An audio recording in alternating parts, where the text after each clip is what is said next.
Allez, on va attaquer par Black Panther.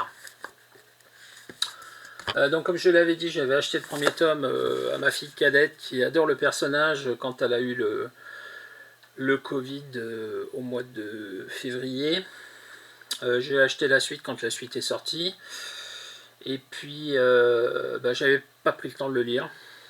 Là, j'étais dans une phase où je manquais de petites choses à lire et je voulais pas me lancer dans des grosses choses puisque, comme je vous le disais, j'étais sur une phase assez chargée au niveau professionnel et je manquais d'énergie pour vraiment me lancer dans des lectures, on va dire, volumineuses.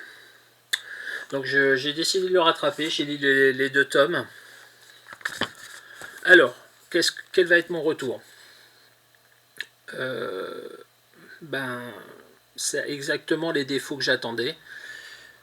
C'est un comics politique.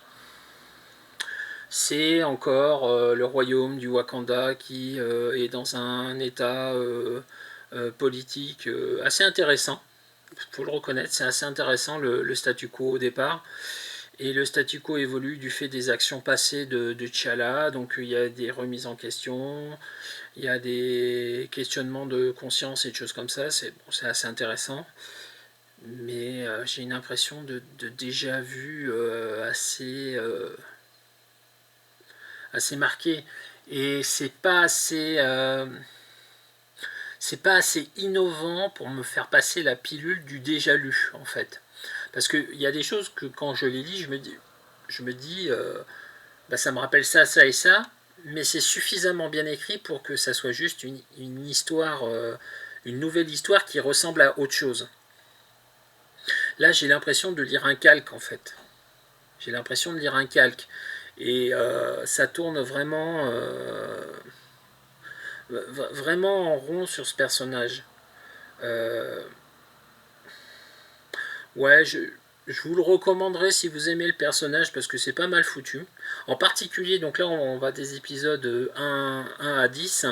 Je vous conseille en particulier les épisodes 9 et 10 qui sont 9 et 10 ou 8, 9 et 10. La guerre des pâtures, donc ça doit être c'est le dernier arc, donc c'est les 2 ou 3 derniers épisodes du tome 2 qui est là. Qui sont vraiment super intéressants par contre, qui là pour le coup soulèvent des vraies questions intéressantes ou des questions de conscience, mais vraiment, vraiment intéressantes par rapport à ce qu'il y avait pour la première partie de l'histoire. Euh, ouais, c'est pas mauvais, c'est pas exceptionnel et c'est surtout une redite quoi. Donc ouais, sans façon, sans façon. Je pense que j'achèterai la suite à ma fille. Je ferai peut-être l'effort de lire le troisième tome parce qu'encore une fois, la fin du deuxième m'a bien remonté par rapport à ce qu'il y avait avant. Mais il va falloir que ça se distingue un petit peu au niveau de l'écriture du personnage pour me sortir d'une impression de déjà-vu de plus en plus flagrante quand je lis des histoires de Black Panther. On est tellement, tellement loin de ce que pouvait faire Christopher Priest au début, à la fin des années 90, début des années 2000. Et on retombe dans des trucs. Alors c'est différent, hein, les tenants, les aboutissants de l'histoire sont différents, mais on retombe tellement dans les pas du RCM. La Panthère Noire qui était parue à la fin des années 80 chez Semic. C'était lui encore à l'époque ou c'était déjà Semic? Enfin, un des deux. Et ouais, mais il y a un trop gros air de famille pour qu'on puisse apprécier. Mention particulière pour les 2 derniers ou 3 derniers épisodes du deuxième tome qui reprennent une menace qui était apparue dans le premier épisode en plus. Donc dans le côté continuité, j'aime bien cette idée-là.